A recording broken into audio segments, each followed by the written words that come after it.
Hey everyone, welcome to Build Your SaaS. This is the behind-the-scenes story of building a web app in 2020. I'm John Buda, a software engineer. And I'm Justin Jackson. I do product and marketing. Follow along as we build Transistor.fm. How's it going, John? Pretty good. Good, man. The sun is shining. Oh, that's good. Unlike last week. Yeah. Yeah, see, now that changes everything, doesn't it? It does. It really does. It's kind of amazing. Yeah, that's a good reminder. Sometimes you do just have to wait a little bit. There's light at the end of the tunnel. There is. In this case, literally. Literal light. I was thinking about kind of two things. One was I had this phone call with Heaton Shaw, who's kind of this well-known fellow in the bootstrapping community and in the startup community. He's been in San Francisco for a while. And we're talking about what makes a good podcast for product people. Like, what do people want to hear? And one of the things I landed on is that, at least for this moment in time, vulnerability beats professionalism, meaning you can have a really slick, well-produced podcast, but there's something about the openness and rawness and vulnerability about what people are really going through in their attempt to get to this new American dream that Tyler Tringas talked about, which is building, owning, and possibly selling a SaaS. This whole thing is interesting to me, partly because that's what this show is about. Right.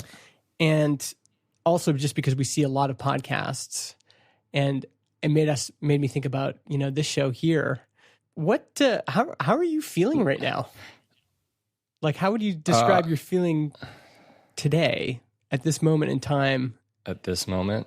I don't know if I can answer that right now. Mm-hmm. I haven't thought about it. Yeah, a little scatterbrained. That's maybe not a feeling.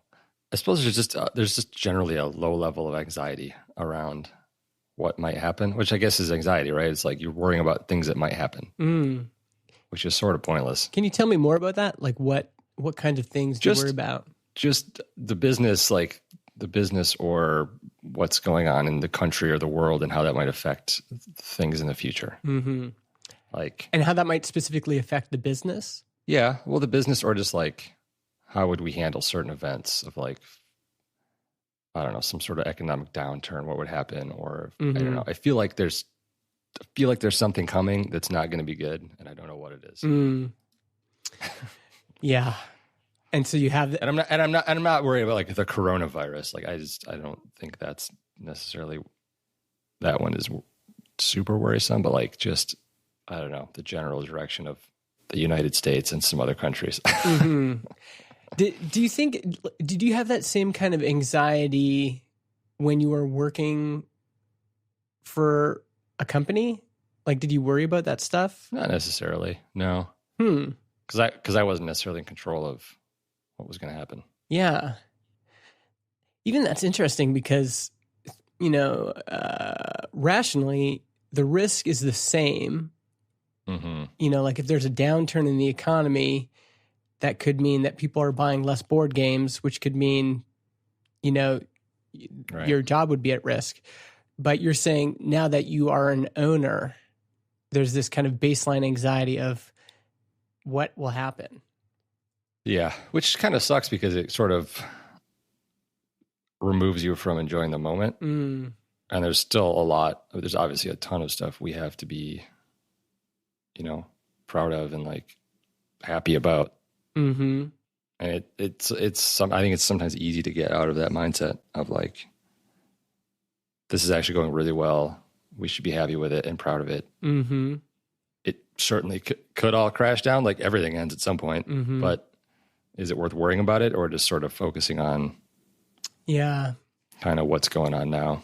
I think this is something that doesn't get talked about enough. There is the fact that we're such emotional people. Humans are emotional people. And you don't often know what it'll be like when you get there. And so you're working towards this thing, this new American dream of building your own SaaS company.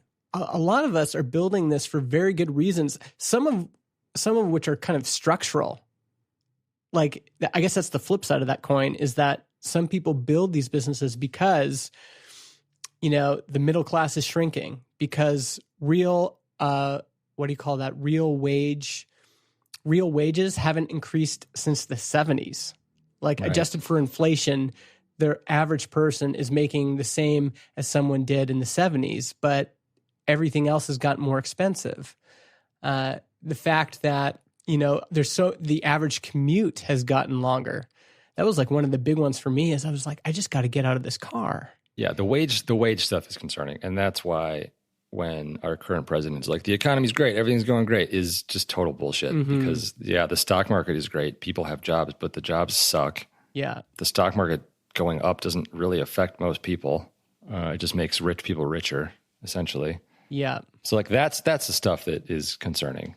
I feel like something's being propped up artificially, and it's just going to just plummet at some point. Mm-hmm. There's also this trend we've talked about quite a bit, I think, is that how a lot of founders report having bad sleeps. Mm-hmm. And when I ask them, when did you start having bad sleeps? Like, was this something you had when you were an employee? And they say no. Yeah. And it's like this, it's both things. Sometimes it's kind of low level anxiety that's always going. It's not always like you're kept up because you're worrying, although that happens for sure. But for me, it's often your brain is just kind of always dedicating some cycles, even in the background, to thinking about problems. And sometimes the answer, like your brain finishes processing at 11:30 p.m. when you're supposed to be sleeping, and then all of a sudden your whole system wakes up, right? Yeah, I mean, I don't really have problems falling asleep. I don't think I sit there and worry about stuff like I used to in college, Mm-hmm. early college. I would just sit there and like worry about just really random stuff. Mm-hmm. That's not the problem. I think I just wake up early sometimes, out of a deep sleep maybe. And what causes that, do you think? I have no idea. How early are we talking about? Like 3 a.m? No, usually it's like between 4 and 5, before the sun is up, and I'm just like up, and then I'll just like get up and make some coffee and I don't know, do some work, maybe just read. I don't know. I can't go back to sleep, so I'm just up. But it does throw your whole day off because that's not enough sleep to really be that effective. Yeah. I had dinner the other night with a friend of mine who I used to work for kind of, and he's a founder of a company, and he's been at it for 10 years in the same industry, in the co-working space. He runs deskpass.com. Is this someone you work with at your office or no? No, it's not. It's no, it's someone else. Okay. I used to work at this design company that he ran, or still is a part of, but he has this other company that it's been going really well as of, like a couple of years ago and stuff. It's sort of, he found the market, and we were just kind of talking about business and how things are going and how we're feeling. And he knows a number of other founders in Chicago.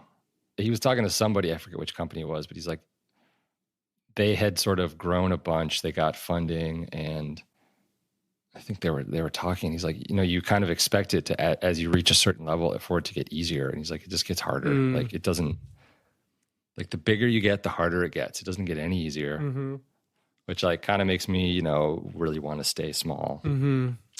The anxiety I have about that is that I have this feeling of like, okay, well, maybe we can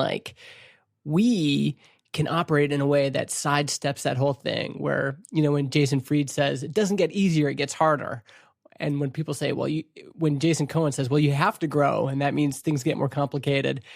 I always have this hope that you and I can sometimes just sneak our way around that and continue to have this moment that we're in right now.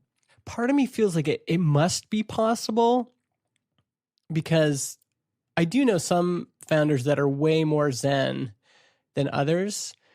Uh-huh. Although there's always something. So it's a scale. It's not binary, right? And for sure, I look at, other people's companies, and what's going on inside. And I'm like, okay, I don't want to have anything to do with that. And what we seem to have is much more calm. But there is this anxiety of like, well, maybe we just can't avoid the inevitable reckoning. Right. Yeah. It's tough. It's tricky. It's like, yeah, it's calm right now, but then you start thinking about competition. You're like, are we not moving fast enough?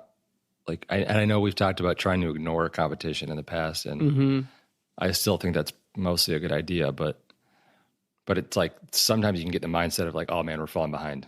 Like, we're too small. We need to hire people to help out or whatever. And then, and I mean, I get like Jason Fried often says, don't worry about your competition, but that does get a lot easier in their case because Bezos took money off the table, like helped them take money off the table. I can see that really leading to a sense of calm, because then if someone comes along and says, hey, I'm thinking about going with you or going with your competitor.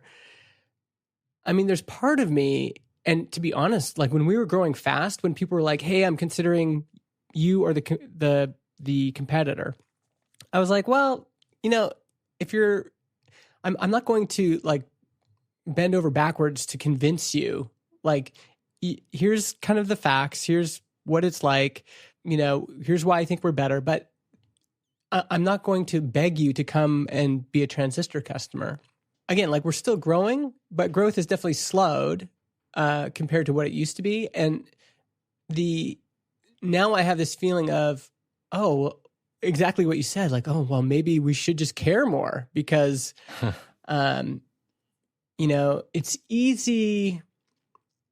If launching a product, you kind of like, there's a certain amount of oxygen in the room, and it felt like we just found this pocket of oxygen, and we were just sucking up all this oxygen. And it was like, wow, there's so much oxygen here. And then all of a sudden it's like, oh wait, the oxygen's kind of, where'd it go?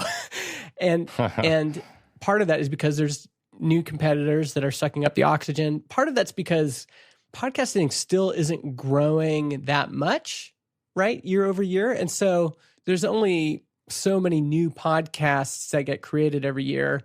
Most of the new podcasts that were created last year were created on Anchor. And so if we discount those and look at like the pie that remains, where we're competing with Libsyn and these other folks, well, that pie is reasonably large. It's large enough that there's a bunch of players in there making a pretty good living, but it's, you start to wrestle with, okay, like what is it now? And, I think a cynical person would say, well, you're in a commodity market or whatever. And that could be true. It still feels like, no, I think there's some competitive advantages, customer support, competitive advantages with branding, competitive advantages with the product and feature set we build.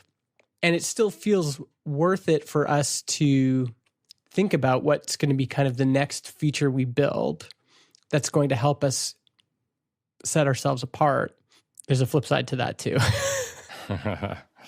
which is, for example, we launched private podcasting, and it wasn't soon after that a lot of competitors launched private podcasting as well in the same kind of way. I haven't really seen what they're doing. I mean, there's certainly improvements that we want to make with that feature. There are improvements that are like going to require a lot of time and research, and I think we need to weigh whether or not it's worth it.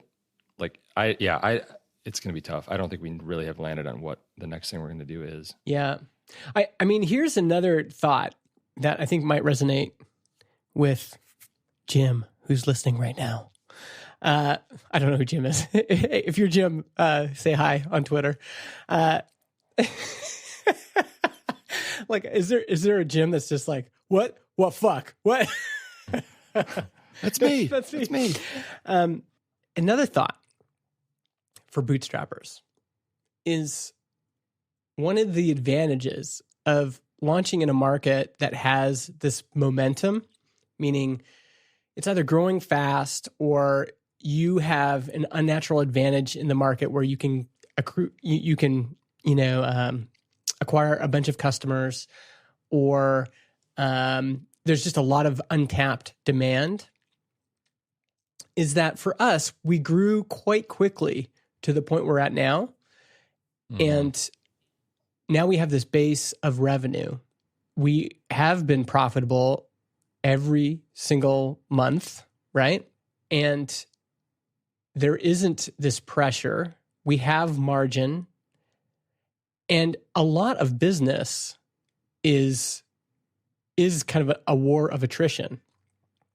Right.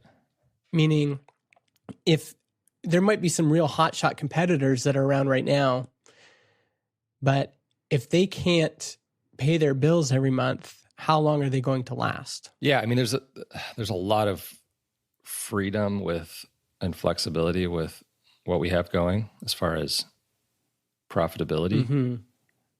And yeah, I don't know, maybe we need to rethink how we're using that. Yeah. I mean, I think one advantage we do have is the fact that our burn rate is so low. But on the other hand, there's a tension between those ideas too, because we could be investing it in other things, right? Like there's this idea of like, sure, we can keep that money as profit, but maybe, and this is why it really is like running a business really is like surfing. Like, so you and I paddled out, we happened to get up on a board on a pretty good wave, and now we're riding that wave, but we have so many decisions, right? We have a decision of like, okay, how long is this wave going to last? Do we get off this wave and paddle out and try to find another one? And there's like all sorts of ways that can work out. You know, Basecamp just announced Basecamp 4, but they also, which is kind of a new wave, right? Like we could rebuild Transistor. We could start working on Transistor V2. Basecamp also announced Hey.com. We should talk about that in a sec, which is a brand new product. That's like how much did they pay for that? I know. I'm curious. I saw Jason talking about it. Like he was talking about like they just acquired this thing. So yeah, or do you buy a better surfboard? Like in terms of let's maybe upgrade our infrastructure and pay more money to Amazon. Yeah, or do we hire a surfing coach that helps us, right? And honestly, most of it is just us making decisions, riding the wave. Are we going to, lean into this wave and go this way? Are we going to, change directions? Are we going, like a lot of the decisions that you're making when you're surfing or snowboarding or any of these things are like yeah, I was gonna ask, do you surf? I don't surf. Okay. But I like the metaphor because I think it's understandable, and I could use snowboarding as well. Like if you're going down a Black Diamond run, you have all of these decisions you're making. Do I carve here? Do I carve here? Do I dip into this section? Do I go through the trees? Yeah. And some of those are related to your skill level and the equipment you're on and your experience. But at the end of the day, you still have to make this decision, right? If the path cuts left and right, which way do I go? Yeah, you have to make a decision. Yeah. So you could end up stuck in a tree well. You could. Yeah. And you could be, I mean, you can be the most experienced snowboarder ever. My buddy Nate here in Vernon, super experienced snowboarder, has been around forever, works at one of the local shops, and he got caught in an avalanche last year. And it was a total freak avalanche. Like we haven't had one at Silver Star ever. I think there's 40 years of data, no avalanches ever. And we had 2 in one day. And he got caught in one. And so there's other variables too that we just can't worry about. But anyway, I think it's interesting. There's always kind of 2 sides to the coin. On one side, I feel kind of okay and calm because I feel like, you know what, we're making good revenue. We have time. And sometimes the best plan of action is just to wait, right? It's just to like wait. And I guess in the snowboarding sense, it might be like, oh, that part looks sketchy. And you just like stop and wait and see what other people go down there and how it works out for them, right? Like sometimes waiting is the answer and just kind of holding out. And we have that flexibility. On the other side, I think you don't want to be so comfortable. You know, you're just like, we'll be fine no matter what. Just Yeah, I mean, we could make the decision right now to essentially stop working on this and just let it run mm-hmm. and hire some customer support people and just be like, we're not going to add anything new. It's good. And you know what? That would probably work for a while. Like, but it would eventually just deteriorate. I think. I'm actually, if I'm sure about one thing, it feels like I'm sure about that, because you can definitely tell when the founders kind of check out for a while. I was listening to Sahil on a podcast. He's the founder of Gumroad. And I remember, because I was a user of Gumroad, and for a while it was like you couldn't get a hold of anyone there. There was no new feature updates. Things were breaking and like were sometimes offline for a while. And I was like, what is going on? And it turns out, like, they weren't able to raise more money, and he was having all sorts of personal struggles, with that situation, and had kind of checked out for a bit. And I noticed. And now he's back, and I've noticed that he's back. You know what I mean? Like there's a noticeable difference. Right. So it feels like I'm fairly certain about that. And I also know I have some founder friends that kind of took that approach, like, no, I'm just going to build this thing and then it's just going to run and I'm going to go surfing. Yeah, I'm going to go move to Bali and surf or whatever. And, it was working great for them for 3-5 years. And then eventually a competitor came in that was hungrier than they were and just kind of cleaned up, because, so much of this is kind of being active and really caring about the customer. Yeah, I mean, we had a customer a couple of weeks ago that switched to another platform, and one of the reasons he did it was because he said they add features every week and they talk about it, even if they're small. And I'm like, we do that, but we just don't talk about it. And maybe it's just the impression that it's constantly being improved. Yeah, it's attractive to some people. Yeah, like, whoa, it feels like stuff's happening here. And I can relate to that. So I mean, that's obviously something we can do better, is like kind of have release notes every week or a mailing list or something about what we've added and what we've done. Yeah, to give folks a sense of this is, And actually, I've had the same thought as people talk about dropping out of social media, which has been Derek Reimer was talking about this on Art of Product and on Startups for the Rest of Us. And on one hand, I totally get it. Like, you're not as active on social media, right? No, I mostly glance at it once in a while. But like, it's only Twitter. I don't even know the last time I tweeted something. Yeah. Facebook, I've had my finger over the delete account button so many times and I just haven't done it yet. I just I don't use it. Yeah. So why have it? Yeah, I know. Yeah, they're just kind of holding me hostage too. It's like, why don't I? But it's like, what am I even worried about losing? I know. I already keep in contact with people that I want to keep in contact with. Yeah. But there is an argument that if you're building a company, and I guess it also depends on kind of what your natural advantages are in a market and what the market responds to. In our case, I think me being quite active ends up playing in our favor, because it's the same thing. What is top of mind? And we can all think of like folks that we used to hear from all the time. And then one day you're like, oh, what happened to that person? Because they just haven't been vocal. And again, it doesn't matter with every product and every market. Like Ruben Gamez is mostly, like, most people don't know who he is.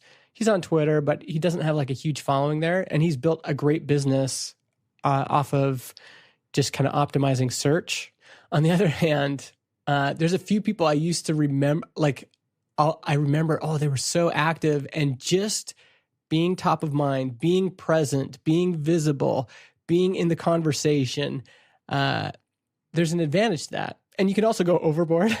Like, some people might say DHH has gone overboard. Like, it's just too much. I've heard a few people say they've muted him lately. Maybe before we go, John, did you see this thing that Basecamp just announced? Yeah. And hey.com, which is email related. Yeah. You know, right when you just said it, I realized there's a problem with that domain. Yeah. Can you guess what it is? Hey. Hey. People are going to I misspell think it. people are going to misspell it because it's not Maybe. audible. Like hey.com, that's one thing about it, because it could be hay.com. Could be. Anyway, maybe it'll be less of a problem than we think. Yeah. I mean, we had talked to Jason and we knew they were building something sort of. Yeah, he told us like off the record that they were building something in email. Yeah. But they also announced that they're rebuilding Basecamp again, Basecamp 4, which is interesting. That was surprising to me. I guess more than even what hey.com is going to be. It's kind of interesting. I'm more interested in really why they decided to do that, because, they were 37 Signals before and they rebranded to Basecamp with the express goal of just developing one thing. Obviously, they can do whatever they want, but yeah, I think what Jason said was, he's like, well, we changed our mind. Yeah. I mean, that seems like a response you would give, right? Like totally. Yeah, sort of what, behind the scenes, what their thought process was when they really decided to pursue it. Yeah. And then on the technical end of things, I think our last episode, we sort of talked about some of the changes they've been making to Rails itself and how they've been talking about this new like paradigm they've come up with for developing apps. Yeah. And kind of maybe I'm interested to see how that plays out with both of these either new version of Basecamp or hey.com and what that means. And I'm assuming he'll talk about it more at RailsConf in May. Yeah. Yeah. Alan, I think it's Tocheri on Twitter, said he was listening to our podcast and he said, you called it, because David said they've extracted a lot of hey into Rails, both Action Mailbox and Action Text. And then he's like, but the backlog of extractions remains thick, including a new paradigm for the front end I'll be talking about at RailsConf. Yeah, I don't really know. I have guesses of what that is, but yeah. Back to the actual new thing. Like, I for one don't really have any major gripes about email right now. I don't know.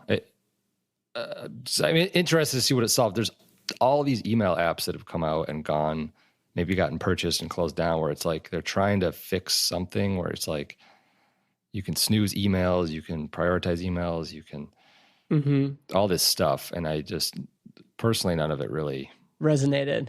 I don't really care about any of that. But I think so. The timing, I think, is probably good in a few areas. One is we have Superhuman, which has been quite successful in getting people to pay like $30 a month for email. And a lot of my developer friends use it because the keyboard shortcuts are really powerful and it's very opinionated. And basically, their philosophy of doing email appeals to these folks, and they're willing to pay a lot of money for it, because that there are a group of people who are already used to using something other than Gmail and used to paying for it. There's something there for sure that I could see being compelling. The other thing is this growing backlash against Google. We have so much of our stuff in Gmail, and there are more and more folks who are like, I don't want Google to have all my stuff. This is like every 3 months, this topic comes up on Marco Arment's podcast with ATP with Casey Liss and John Siracusa. They talk about, okay, what are the alternatives? Because I don't want to use iCloud. iCloud sucks. And I don't want to use Gmail because I don't want to support that company. And so there may be, and the other thing is that email as a market is massive. And Gmail's pretty old and crusty now in terms of a brand. It's been around for a long time. Right. And so it feels, often in these big established spaces, sometimes when the kind of the big gorilla is old and crusty, there's an opportunity to kind of wedge yourself in there and say, okay, but if you're looking for an alternative that isn't Zoho, that isn't iCloud, that, there's these other options, but what if you actually had something that completely rethought email from the ground up? I think there is something compelling about that, of people being like, yeah, I just want, like, there's got to be a better way to do this. And so, yeah, and they've already, like, we were laughing at David's tweet where he's like, just a fair warnings to the likes of Intercom, HubSpot, and MailChimp, Superhuman, and anyone else who either spies on email recipients for aggregate or individual gain. You're on notice. We will absolutely name and shame every service that includes tracking pixels in Hey. Yeah. It's like, okay, wow. But I mean, in some ways, that messaging is hitting a nerve that is present right now, right? Like maybe 10 years ago, people wouldn't have cared. But now, after all of these things, I think folks are like, yeah, you know what? Like, no, I don't want any more tracking in my life. Mm-hmm. So, yeah, it'll be interesting to see what happens. And I mean, one thing for people to remember too, because I think often folks are like, they're going to win just because they're 37 Signals and they have this big audience. 37 Signals has lots of failed products in their history, like stuff that didn't work out. And so this is not a for sure at all, despite their following and all that stuff. Yeah, we'll see. I'm interested. Maybe we can get some early access. I don't know. It sounds like, though, that people are going to get a hey.com email address. Mm-hmm. Yeah. So which will be interesting because... I know we're going a little bit long here, but one thing I was thinking about with that is I think there are some people who are kind of tired of their email address. And I'll give you an example. I started this company way back in like early 2000s called BizBox, bizbox.ca. And I've just had it forever. And it's just kind of hung over my head forever, right? I just have this email address that a lot of people use to contact me. And I'm kind of tired of it. I don't know what the word for this is, but there's this feeling of like you've been dragging this thing along for a long time. And it's like, maybe it's time to just kill that thing and move on with my life, And I wonder if there's also an opportunity there to capitalize on like, you know what? I'm going to get a new email address. I'm clean start 2020. I'm tired of holding on to this old part of my past that I don't really care about anymore. Right. Right. This could be a big gamble for them because people are going to depend on that email address, and then you can't really shut it down. What do you do? I mean, it's probably not incredibly difficult to forward. Like they could say we're shutting it down, but we're keeping the forwards active or whatever. Yeah, that's true. Yeah, I'm totally curious about it too. Okay, folks, I think that's it for this week. One thing I'd love to know is reach out to us and let us know what conferences you're going to this year. Are you going to RailsConf? John and I are thinking about whether we should go. If there's a bunch of people that we know that are going and that want to hang out, maybe we'll go. So yeah, just reach out on Twitter. Build Your SaaS is our Twitter address. John, we have all these lovely people who support us on Patreon. Let people know who they are. All right. Yeah. Thanks to everyone.